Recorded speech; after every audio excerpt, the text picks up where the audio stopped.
right, let's get started on time here. If you please stand for the pledge of allegiance.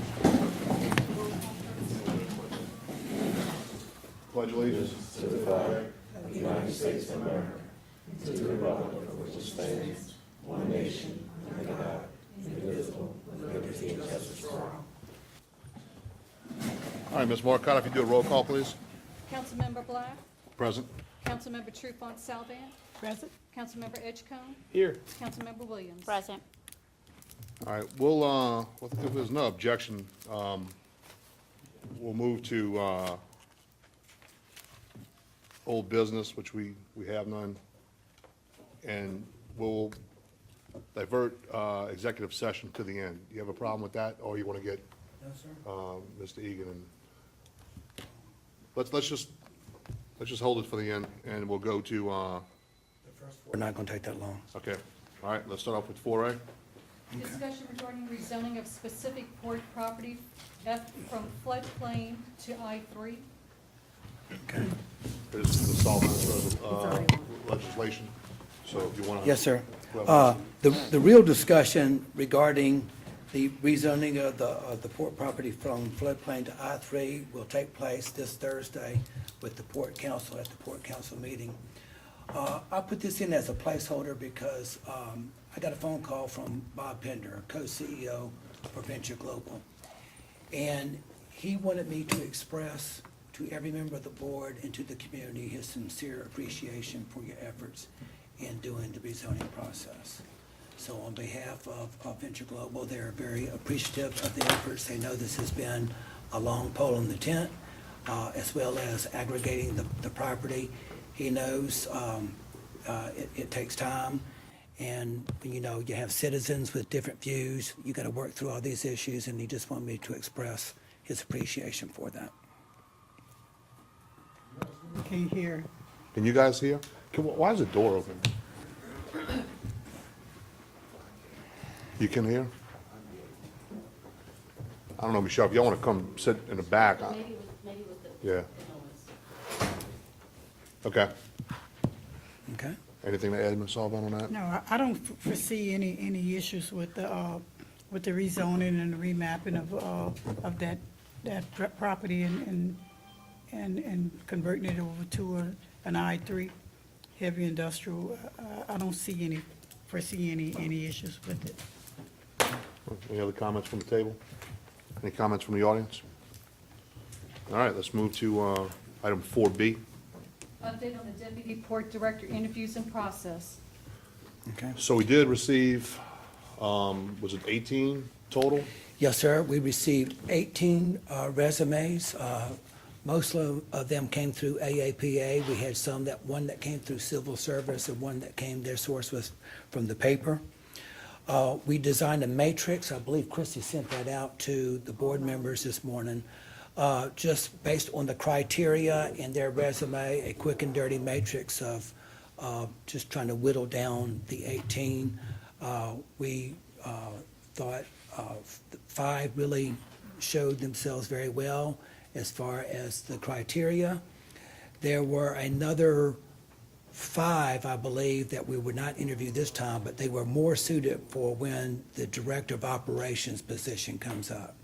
So I personally called them and told them, I said, you were not selected for this position because we're looking more for a chief of staff type administrative person. Your expertise appears to lie in operations, and I would like for you to allow us to use your resume when that comes around the fiddle. And all of them said, yes, thank you very much, I appreciate that.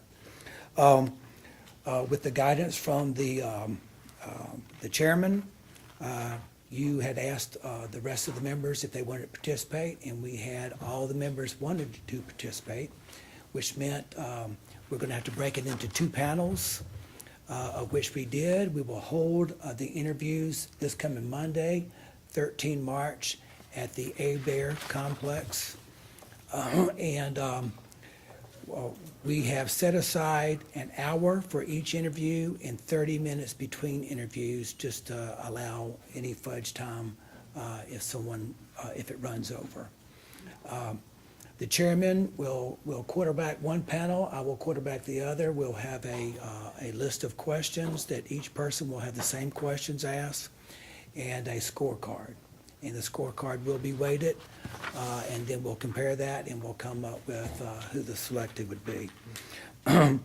We have one individual that was named in the hat that we thought him worthy of an interview. However, he is from the Seattle area. He has asked if he could visit us by Skype. Yeah, we do have the capability. So we'll work that out.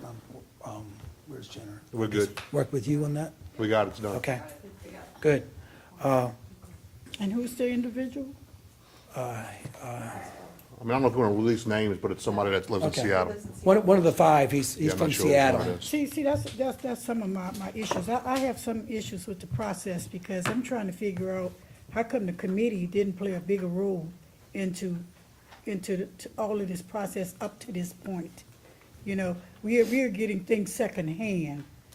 Even, you know, it's only four of us here, that comprise this committee. And I don't think it was that difficult of a job to include the four of us into the entire process. Just what you know, I feel that I should know Yes, ma'am. of the process, and I just want to throw that out. Yes, ma'am.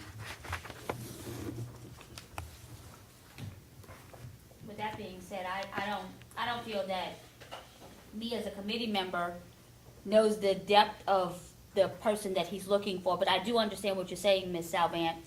But Mr. Sanders knows exactly what he's looking for. I don't know how to run a port or what the requirements are. You know, so I don't know if it's necessarily, Nicole, I don't think you understood my comment. I think you're elaborating on assumption.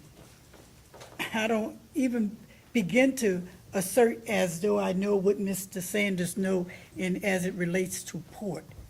But I'm speaking of the process. I think we all should have been involved with the process and what the chairman knows, what Mr. Sanders knows about the process. I think the committee should have been brought up to date on it. And that's all I'm saying. I'm not Yeah. trying to equate myself to. I don't know if anything more with the applicants, who the applicants are, than anybody else at this table. Do you know who the guy is that's No. from Seattle? We got his resume, I don't know which one it is. We just asked if we had Skype capability. What I And did, Instead of, hold on, Sandy. Yeah. And instead of waiting until Friday, like we do at every other council meeting, and look like idiots, I decided to go ahead and see if we can get Skype activated, get it on our laptop, get it on a projector, so we can actually have a real 21st century meeting. And And that's the only reason why I asked Christie to send me the information from the understand that. applicant. I'm not trying to be a stick in the mud. All I'm saying is, you could still, perhaps that process still could have been done. And I may not have a problem with it, but I'm talking about inclusion. I don't need to be a part of something and then be handed off, you know, this is what we're gonna do. You know, a lot of the emails that you came forward, and I applaud you for your initiative. But when I'm a part of the committee, and I keep hearing in and out of your email, and you keep referring to we. Well, this committee actually made the decision on the We're process. gonna do this, and we're gonna do this, and I don't have a clue of what we have agreed upon. Okay? This committee, the three of us, because you were absent that day, had a discussion here in an open forum and discussed the process. We made note of that. It's in the shared drive of how we do it, and it's also on film. And we've had a discussion subsequent to that meeting. So what I'm saying is I didn't know any of the 18 applicants. I didn't receive the names of the 5 applicants that made the final panel until today. On Friday, I asked how many people. Sandy said 5. I said, let's make sure the process is what we've discussed. I sent an email out last week to ask how many council members want to sit on the panels. When I got the emails back, I generated an email on Monday to say we're going to split them up like we had discussed with this committee before. And I'm sure Jeff and Nicole can attest to that. which is obviously, 3/4 of the committee, the majority, and we split it up in two different panels. Four council members, Sandy on one and Christie on another from the port. So that's the process that 3/4 of this committee who were here in attendance that day decided to do. Everybody was informed of it. I let everybody know on Monday. Today, Christie sent out all the resumes and CVs for all the council members to review prior to Monday. So I'm not sure what else I could have done. I don't remember. I watched that email, Well, that meeting. let's ask. Jeff, That meeting. Nicole, did we agree on that? We discussed it. Because I even elaborated on how we did it at the previous. I don't remember administration that protocol, When we, and I watched the meeting. Even though I was absent, I we watched. discussed it, Ms. Harder.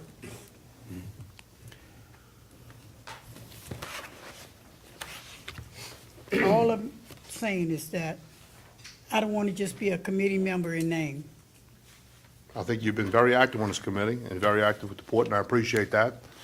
I'm not sure what else you want me to do. I've been about as transparent as can be. See, first of all, first of all, I think we have the definition, we need to learn the definition of chairman. That's where we start at, and I think that's where we begin. A chairman only is a presider. It's a presiding officer. When you and Sandy is meeting and having discussion on issues, and then I have to find it out by whatever way I can, and I don't want to be a stick in the mud. I'm just trying to make a point. I think we all should be treated as equals as a committee member. And that's my point, and, you can move on. What I do as the chairman is to take information that's provided to me by the port executive staff and distribute it to all the council members. And I play around with this gavel, and that's about what I do as the chairman. So I understand my role as the chairman, but I also take the lead when it comes to making sure the public and the council gets all the information that is going on behind the doors. In a timely In a very fashion. timely fashion. I think that you've always gotten information in a timely fashion. Sandy and I has not gotten together or had private meetings or whatever else about this panel, about this hiring process. Everything that happened with the hiring process was discussed amongst this table. We agreed on it. The only discussion we had is to say, we have nine people who are interested now, how are we gonna split it up? I mean, And if so you the wanna three- be involved in that minutia, So the three of you all decided how the council members the was three going to of be? us had a discussion about the process. The process was to have a panel comprised of every interested council member. Sandy and I, on Friday, had a discussion on the phone about splitting the 8 people up who are interested. That's it. I mean, are you interested in how we decided which, No, people- I mean- I could be, but no, we don't have to go into that. I just wanted my point to be understood. I wanted to make it understood that if I'm going to be a part of this committee, I want to be a part of the committee. okay, I mean, I would love to have an example how you have not been part of this committee, and so I For don't the purpose understand. of not having this issue in public forum, I'll get with you on it at a later time. Okay. How else we doing on 4B? Any questions from the audience?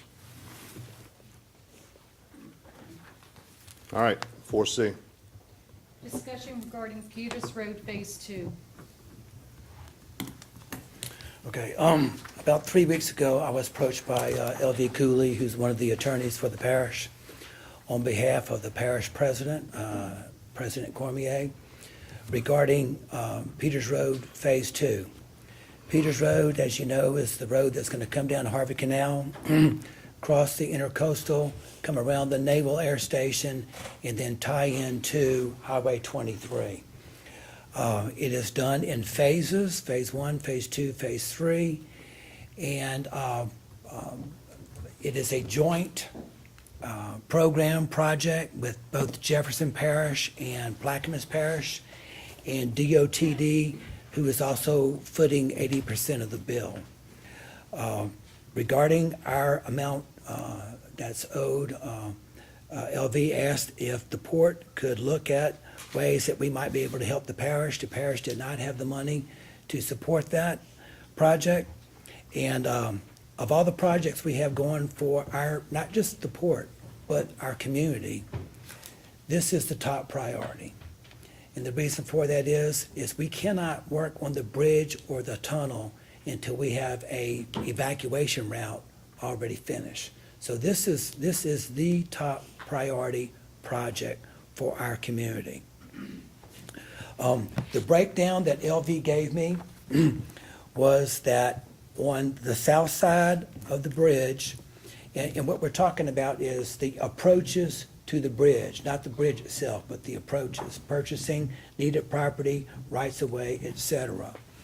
The parish, their 20% was broken down at $333,000 for the land fee and appraisals, an additional $53,000, which was a service fee paid to GCR, which are the engineer quarterbacks for this project, which came out to $386,000, and they also asked for a $64,000 cushion, which came out to be $450,000. The state match is $1.33 million. So the state has already paid disbursements for land payments. They've already paid $457,000. And unless the parish can come up with that money, we not only lose the prospect of the money that the state has paid, and we would have to reimburse them, but like all projects, at the state level or even at the parish level, they're in a queue. And if you can't pay, you go to the back of the line. So obviously, the need for this is glaring. I understand it. I told LV I would get with my board, and I looked at how we could come up with that money. I looked at the possibility, what if the port purchase the LSU experimental property, which is right next to, on one side is the Woodlands Plantation, on the other side is Parcel 6. That would aid in the port development. I asked Patrick Egan, who's the port's real estate representative, to give me a quick and dirty appraisal of that property. There are 62 acres on the riverside of Highway 23 and 42 acres on the west side of Highway 23. None of the property has any river frontage.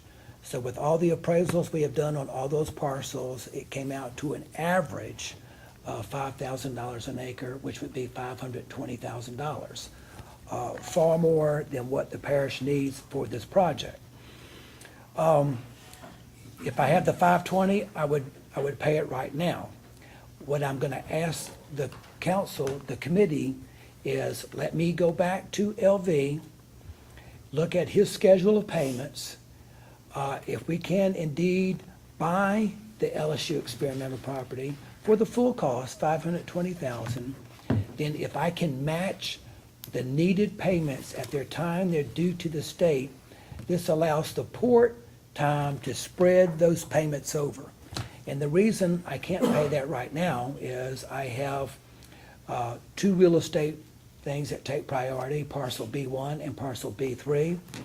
I also lost half of our millage this year, and our first payment is in April 1st, so I have a very large amount of money to pay there.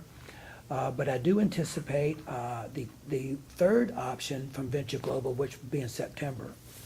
So again, I'm asking for the council to allow me to go back to LV Cooley. Let's come up with a payment plan that the port can cover this particular project based on the income that I have, not lose anything with the state, and in-kind purchase the LSU experimental property. So that is what I propose, Mr. Chairman, that I report back to y'all after, on a joint session with me and LV and present to the board our solution. Okay, it's my understanding that LV and the president met today, or this evening. I'm not aware Yeah, of that. yeah. I'm not sure if the president was even apprised of what was going on, but, I'm yeah, sure no, he no, I was. think because- he was, but Yeah. I spoke to the president today, and he had made mention that he had a meeting with LV. Okay. This So is, I this invited him is to a the port very meeting. important project Right. to everyone in this community. And I think if the parish can work with the port, we certainly can work with the parish. I just can't purchase more than my pocketbook will allow right now.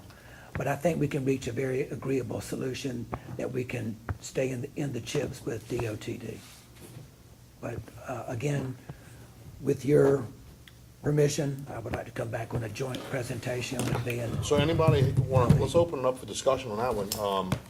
I mean, basically, what he's doing is the president's asking for us to contribute, or the port to contribute, money for this phase two, which is pretty critical, not only to the port, but obviously the parish and transportation, et cetera. It's gonna benefit the region. And what Sandy's basically saying is, we would like to have the agricultural land, or the Louisiana Ag, LSU Ag property, and it's about the same amount as they want, so why not just do an exchange where we just purchase that property for that actually, amount? I'm anticipating what we would pay the parish would be $70,000 more than what they need. Okay. Anybody want to open up a discussion on that, or any comments? I know it's in your district, I believe, right? Are we referring to the same property that McCarthy is? What is on Is there? that the same property? Yeah, Yeah, between Woodland and the sand pit. but instead of $1 a year, it'd be $570,000, $520,000. 20,000. And you said it was a quick appraisal, right? Well, we've done so many appraisals down in that area because that is right in the heart of the citrus land. Yes, sir. So I asked Patrick Egan to give me, based on the other appraisals that have happened, and based on riverside of 23 without river frontage and west of 23. And he came up with in or around 5,000 an acre average. Reason why I'm asking is, I understand, well, actually, I've seen the trucks. After Hurricane Isaac, a lot of the debris that was in the drainage canal system on the west side was supposed to be put elsewhere, it was put on that property. And my question is. There's a lot of debris on if that. some of it could be contaminated, that might cost. Appreciate the property. Yeah, is that considered greenfield or brownfield, do you know, offhand, or is it? I think it was a greenfield that just was used as a dumping area. So it'd have to be cleared off if we were ever gonna put it into production. I think the Corps refers to it as pasture. Okay.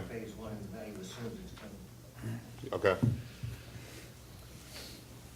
I just didn't wanna go buy it and then have all kind of added fees because it got contaminated materials on it. No, if we have to do that, we'll probably have to do that, whatever it takes to make that part of the port complex. Yes, sir. well, I'm there's saying no it money gets- being spent as far as this investigation goes into whether or not it's suitable. I mean, is the committee agreeable to have them do more due diligence, and look into this a little bit further as a viable option? Yeah, I don't have a problem with it. Okay, Go with it. I'll report back with LV, and we'll give a joint presentation. I think it'd be a great fit for the parish, obviously. Like I said, I just can't come up with 520 right away. But if I can cover what the parish needs with the state to keep us in the queue, I can work through this. And before there would be a purchase or anything like that brought before the council, there would be a phase one environmental study done, which is what we've done for each property, meaning all properties the port has ever acquired over the last 3-4 years. There was a phase one performed where they go out and ascertain whether or not, they do a physical Honestly, inspection. before we appropriate any money for those types of duties, let's just see if the president Sure. and Right. everybody else is. Okay. Great. All right, any questions from the audience on 4C? Mr. Lawrence? Yes, my question is back to the TriDet study. I think in that study, they included this piece of land as part of the process that the port should use, am I correct? Yeah, they talked about the entire citrus property. And since it's a land acquisition that's been on the books for so long, I know I advocated for it a long time ago that it should have been sold, but it's coming now, it's questioning if the port, instead of doing all this swapping, is it legal for the port to actually lend money to the parish? In No, this it's case, not- I'm it's not not, lending yeah, no. money, I'm purchasing an asset in the parish. Well, I know that, but I mean, and if you can purchase it from the parish on a timely basis, then not necessarily a cash basis. And then it's the parish's problem, like you said, you wanna flow it over time, because you don't have all the money to give him that money right now. So you have to, you know, if you sign an agreement with him that you're gonna give the sum you wanna give at this time, and then 3 months from now, you're gonna give them the balance. It's the parish's problem to go back to whomever and say, I have this flow coming in, but it's only coming in at this ratio. I get lost at you being the person going to the, I guess, the agency that's merging it all together. The state put up their money, Jefferson Parish put up their money, Plaquemine Parish don't have their money. Now, they can go back, I think they should be the ones going back. We have made a deal. We're getting this much committed to us at this time and the rest committed at another time.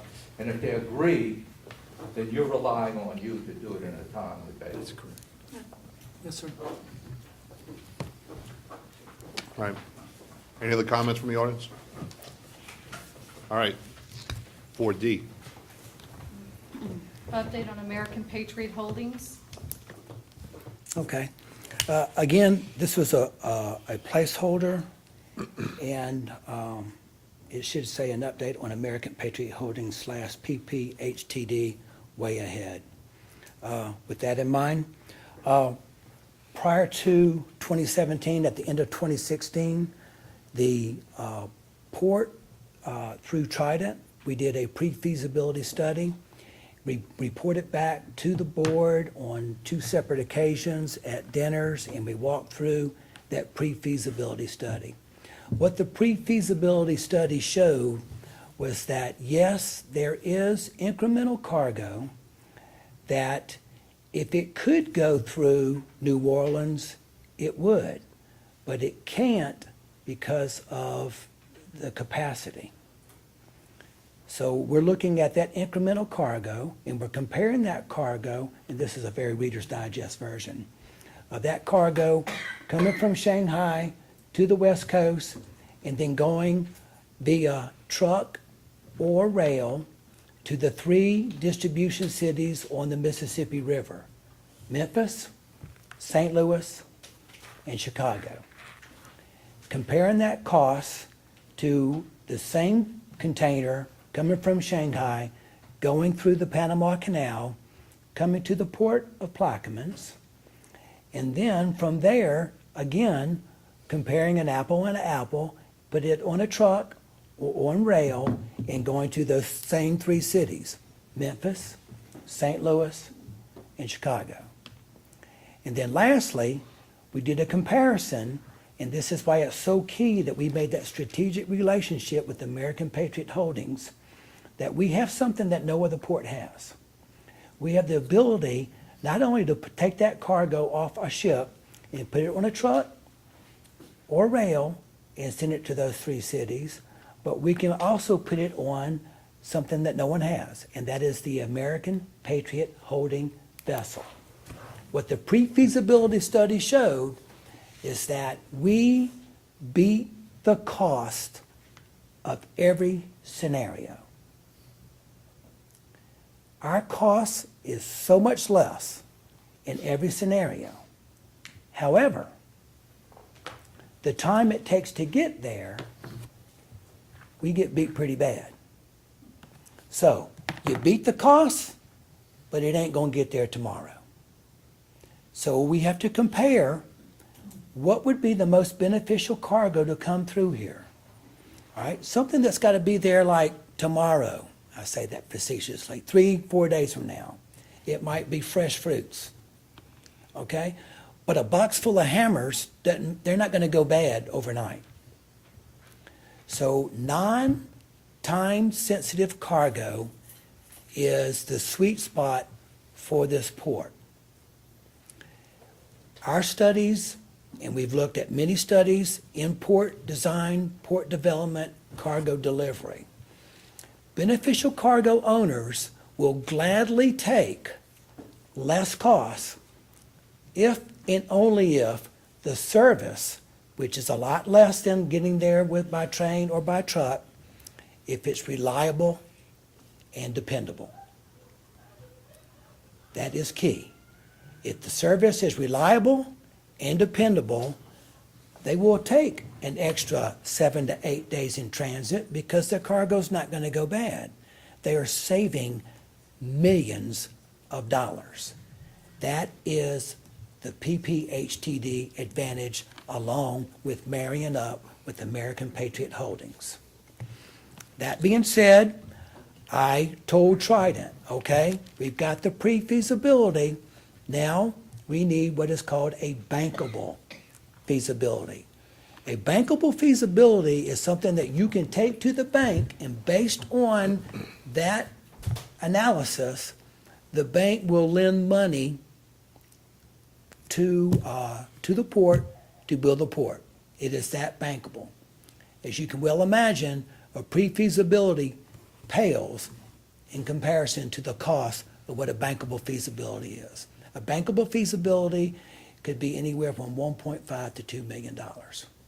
With that in mind, I told Trident, I gave them a timetable. I said by the end of Q1 of 17, I want to have a way ahead on how we're going to go about taking the pre-feasibility and put it into a bankable feasibility. So with that in mind, the port, we're developing a new intermodal logistics, multimodal distribution campus. But what I'm going to do on March 29th is I'm going to have a joint reception with American Patriot Holdings. We're going to hold it at the Woodlands. It's going to be a media day. We're bringing in all the trade magazines. We're bringing in the TV cameras, whatever. It's going to be a full-fledged media coming out party. Here we go. This is us. We're no longer keeping it under wraps.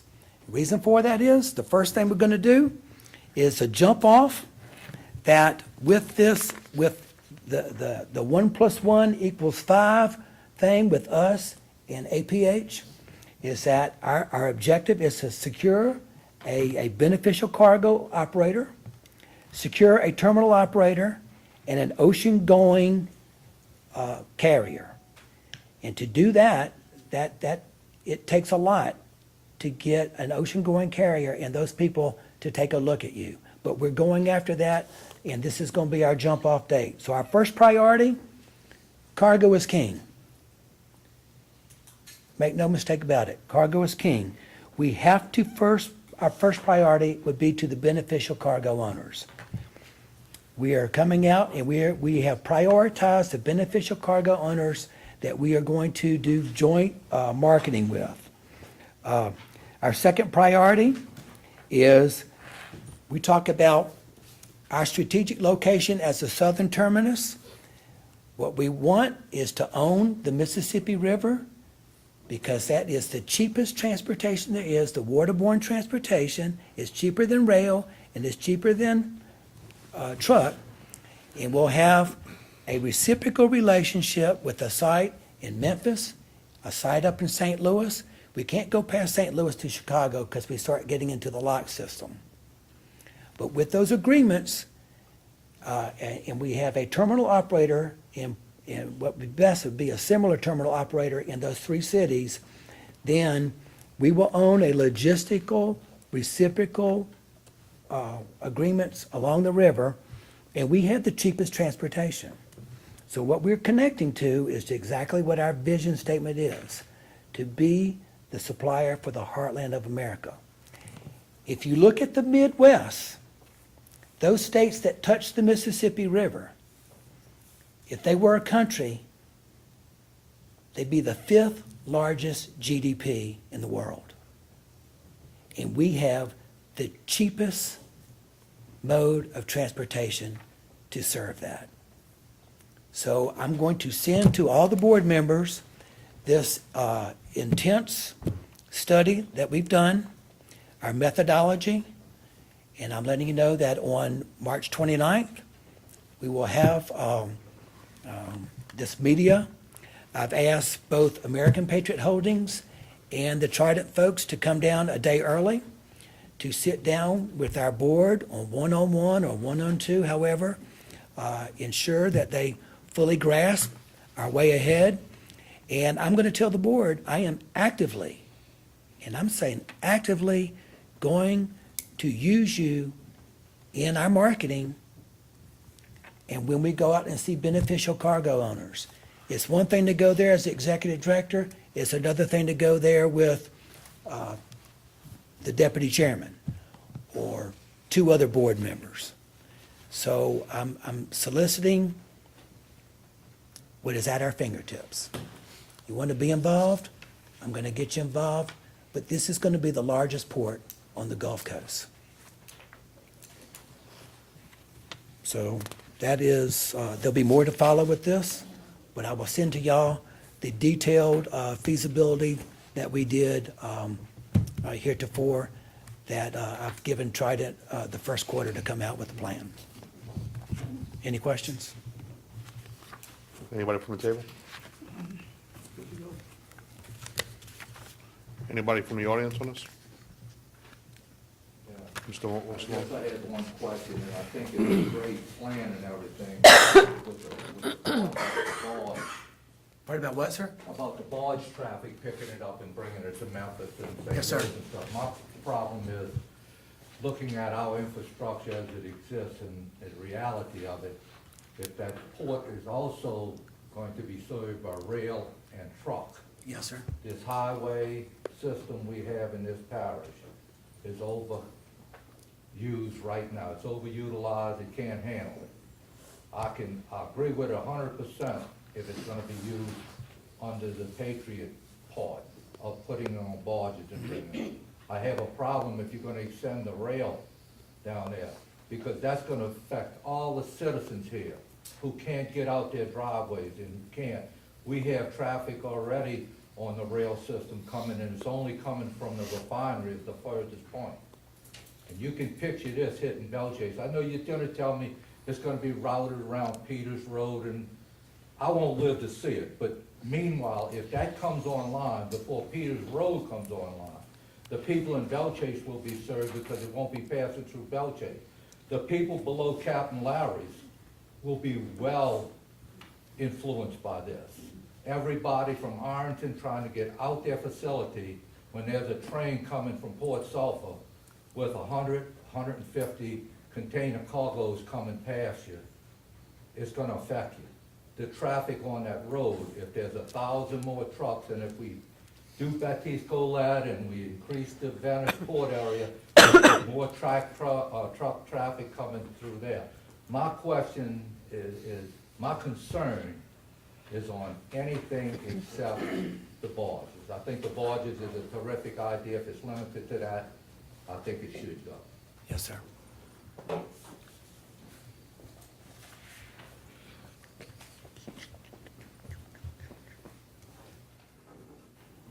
Any other comments from the audience or comments from the table about that? Has any type of impact study been done on just that, on the roadway system? Yeah, did RPC conduct something? No, no. We're talking about what Mr. Lawrence is talking about specifically? No, not down that way. No. Excuse me, Mr. Chairman, can we ask the audience to state their name for the record? Yeah, I'm please? sorry.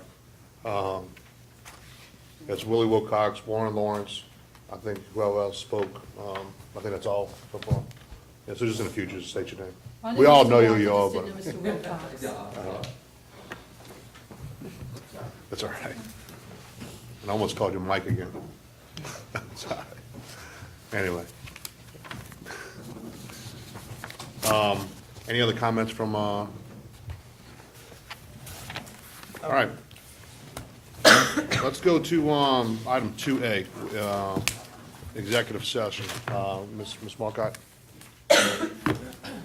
Status of Plaquemines Port Harbor Terminal District versus Frederick G. Wilhoff, Carolyn C. Wilhoff et al., 25th JDC number 63-551, Division B, attorneys J. Kendall, Rathburn, Dwyer, Cambrian, Suffering.